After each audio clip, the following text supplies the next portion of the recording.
So basically in 2022, 214,582 persons of color were reported. So this is just the reported number. This is not the ones that nobody's calling in or saying anything about. This is what's reported to the FBI that makes it pass like a clearance to be reported to, to give the stats, because everybody does not get reported due to, different circumstances. So that's still a large number just from the reported numbers. So just imagine, I'm pretty sure that number could probably be almost doubled. So I broke that 214,000 down to 587 Black new Africans missing per day. That's every 24 hours, 587 of our people are missing. And so of that number, 153,374 are under the age of 18. With that number broke down per day is 420 per day. So that means when midnight roll around, we'll have another 420 under 18 missing tomorrow, Tuesday. Let me find another slide. So some of the reasons why they say that we're missing is desensitization.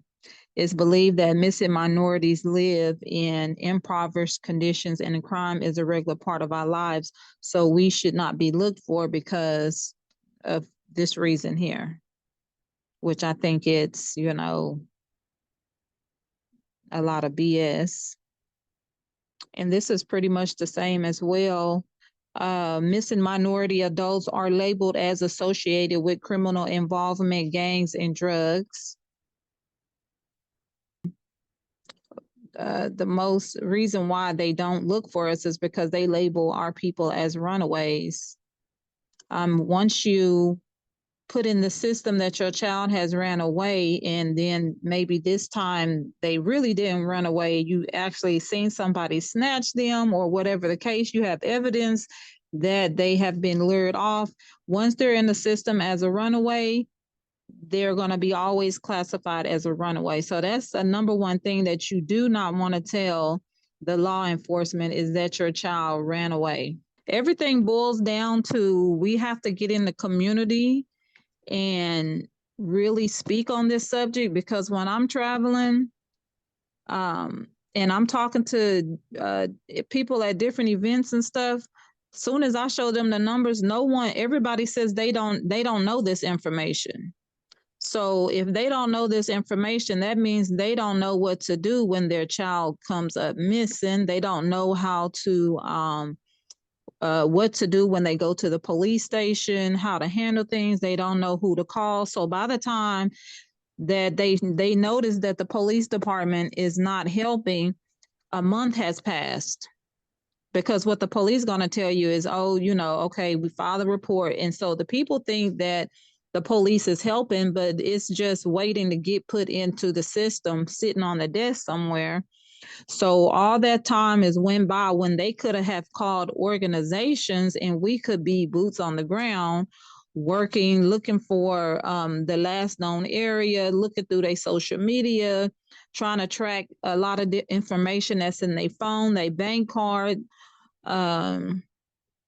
looking at maybe the places that they frequent to eat, trying to find out if any video is taken near the area that they're in. So by the time we get this information, it's so late, because the people don't know what to do, because they just don't know. You can look on NCIC, that's National Crime Information Center. You can actually put in your state, your city, and it'll tell you how many people. You can break it down to the age, to whatever information you want, you can break it down and it'll give you the exact number of how many, who's missing, pictures, all of that stuff. It'll break it down.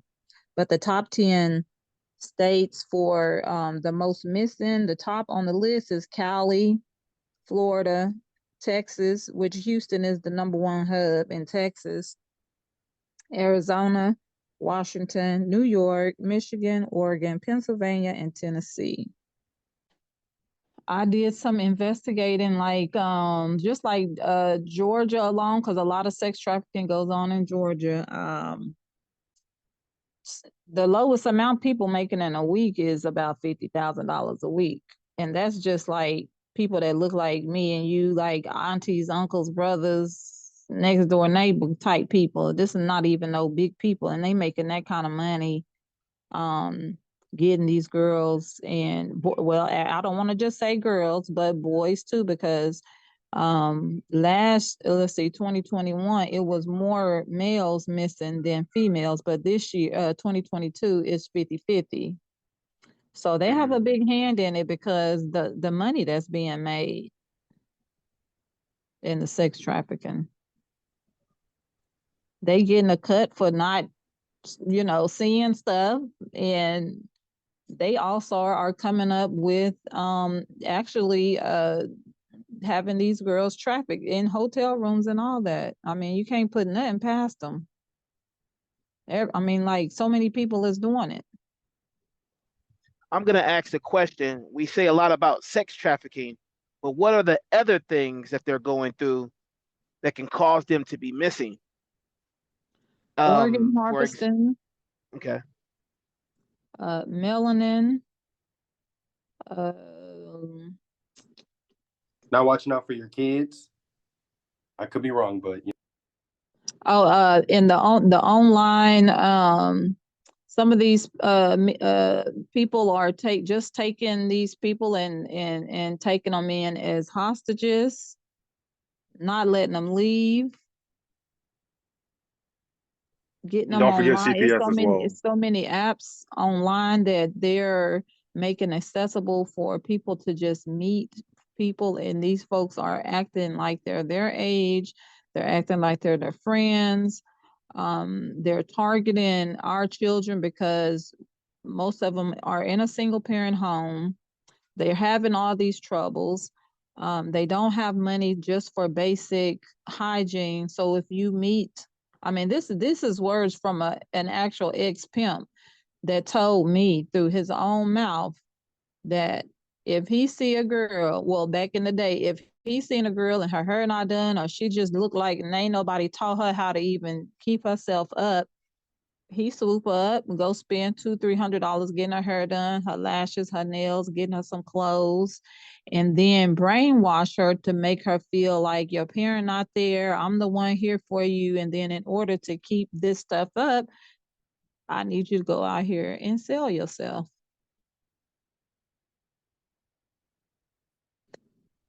Akande, you had your hand up. You had questions? Not questions, just a follow up on that. I remember 2021, I made a video on TikTok in reference to my own personal theory that law enforcement and FBI, Border Patrol are implicated in these missing new African kids. And that video to this day is the one that I have the most views on. It got like 300,000 views, and I was like, that's kind of wild. And so as I'm going through the comments, I started receiving DMs from people who are all these Black women are telling me these personal stories of law enforcement officers essentially attempting to kidnap them, or them knowing about, family members who are being picked up and kidnapped. A lot of what's happening is that there's this large homeless population. Even though we are 13% of the population, we make up a disproportionate bulk of houseless and homeless people, right? And so what's happening is that they're picking these people up off the street, and then that's it. And obviously, a cop can come and pick up somebody off the side of the street. They can be kicking and screaming, and no one's going to interfere, obviously, because they have the power to stay behind them. You know what I'm saying? So it definitely goes deep. Then you have to talk about CPS, for example, coming in to look for any excuse and reason to kidnap new African kids. And it is kidnap, because what ends up happening is that they'll put them in the foster family trauma. They'll put them in foster care, which traumatizes them. There's been endless studies on this, traumatizing them, and they'll bounce from home to home. end up houseless, and then end up getting picked up and trafficked again. Or worse, they'll send them to a white family who will then pimp them out, traffic them, abuse them, etc. So it definitely is. The state is definitely implicated in the not just in turning the other eye, but active participants in it. And listen, this is from the voices of at least 50,000 Black women. You know what I'm saying? It is an anecdote. It's not hard data, but that is a lot of people with a lot of similar stories. So just want to drop that in there. Go ahead, y'all. And then the CPS, they don't even have enough people to take these children in, and they have them sleeping at the office.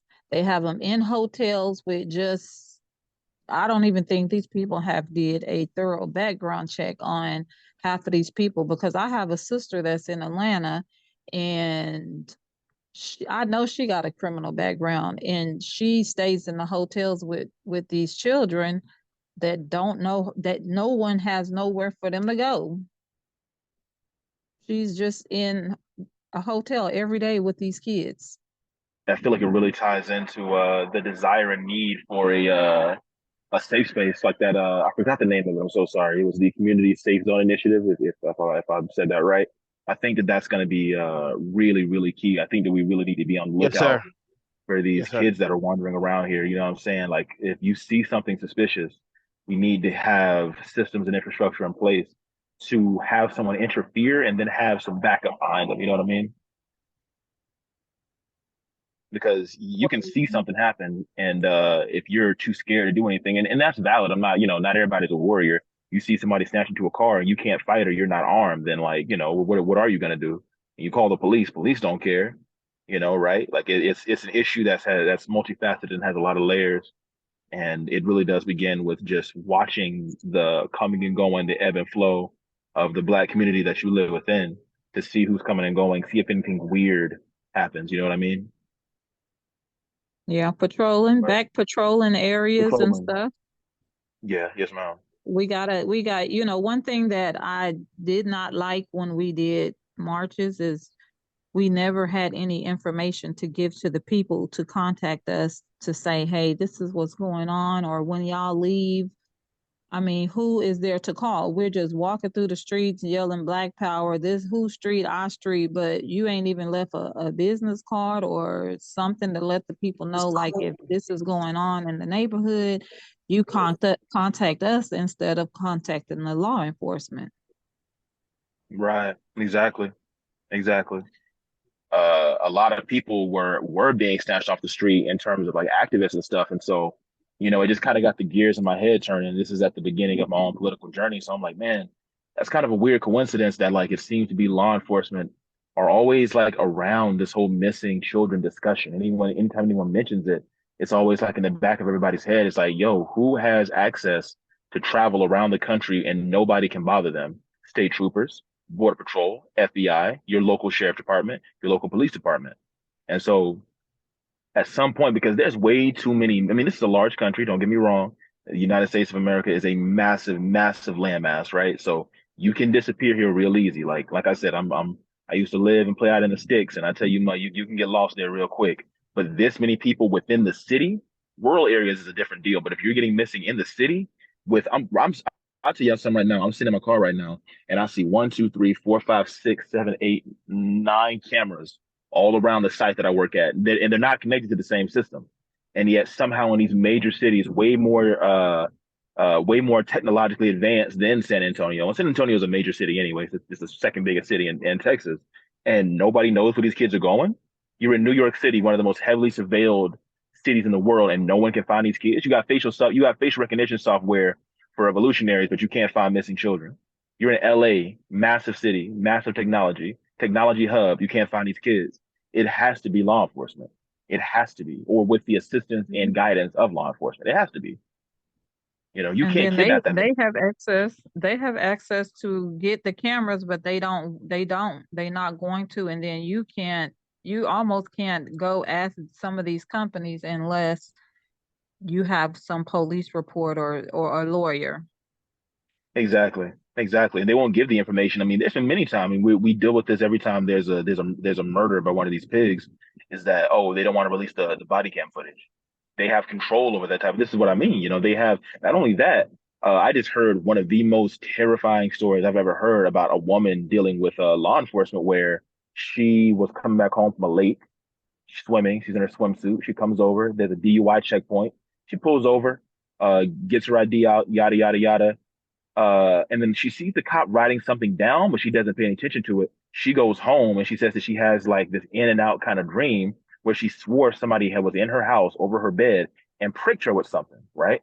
So it turns out what had happened is that that pig had wrote down her address, came to her address, drugged her, raped her, left her in the bathtub to try to destroy evidence. And the only reason that they got caught was because that she didn't live alone.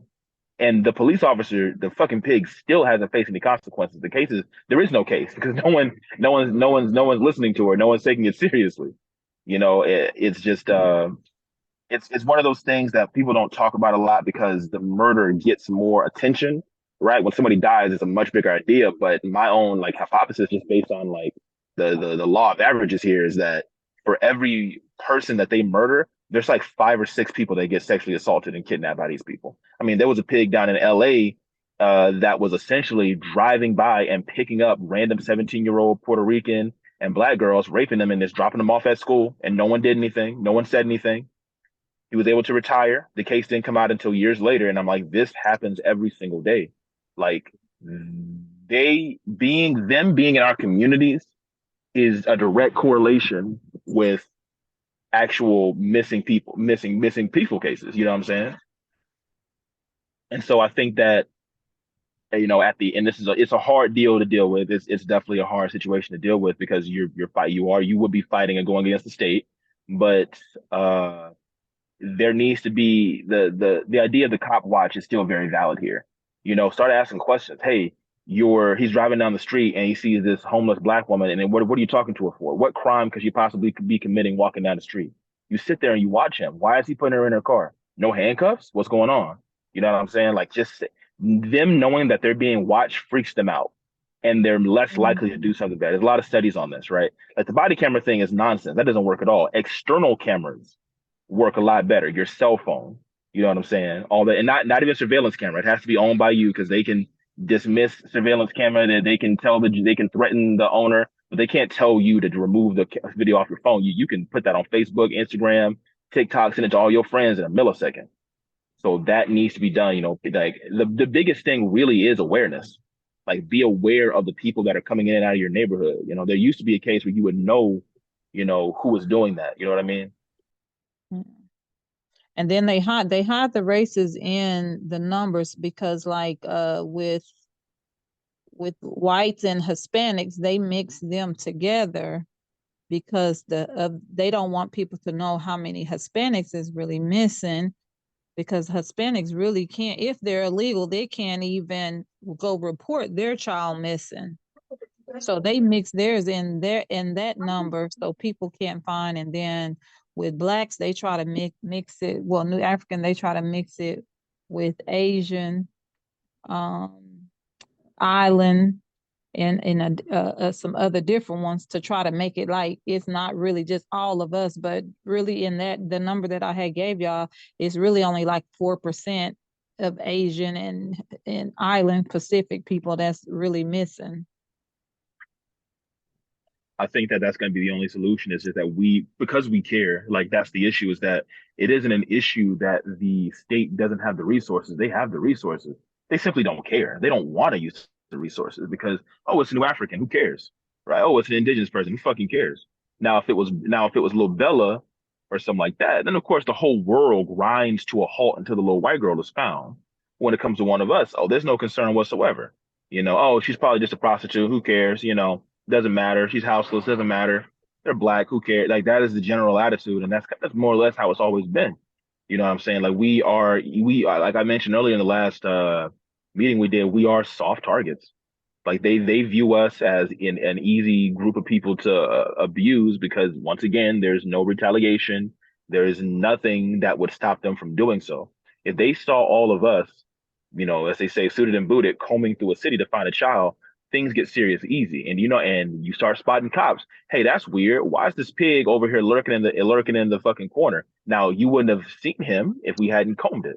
So the total of New African persons missing for 2022 is 214,582. That's 587 per day. 500 That's almost per day. 600. That's just the reported. And then under 18 of that number is 153,374, with that being 420 persons under 18 missing per day. How many? And how many of them is coming up? How many of them is coming up alive versus dead when they go missing?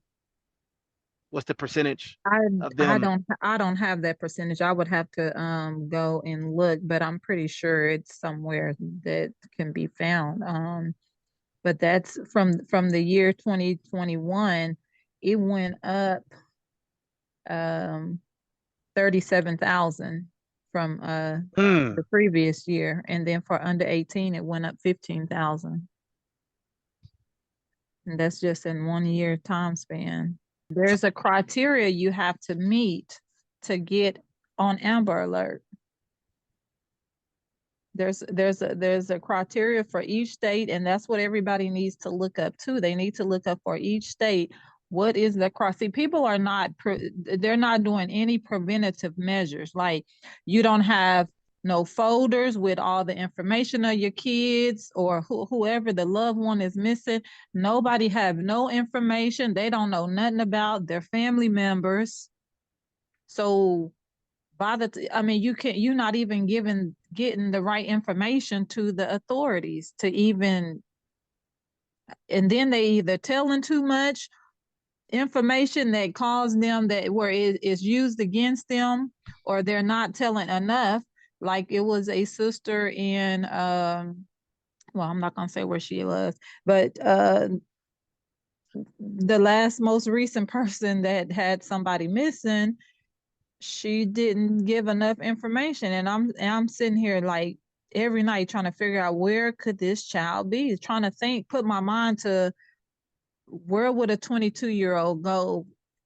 Why are you not going home? So I get up the next morning and I ask her, I said, has he ever ran away before? And she says yes, but she didn't ever tell. Okay, well, you don't tell the authorities that, but the people who searching, you need to let them know that kind of information, so they can know, put their minds to think like him. I mean, it's a lot, y'all. It's so many avenues. I mean, in every case that we have ever had, they're all so different. They all, just when we think we know everything, a new case will come and it'll take you down a whole nother road. And that's invaluable information. I mean, that's a lot of information lost, because you're having to go down a whole nother road trying to figure it out.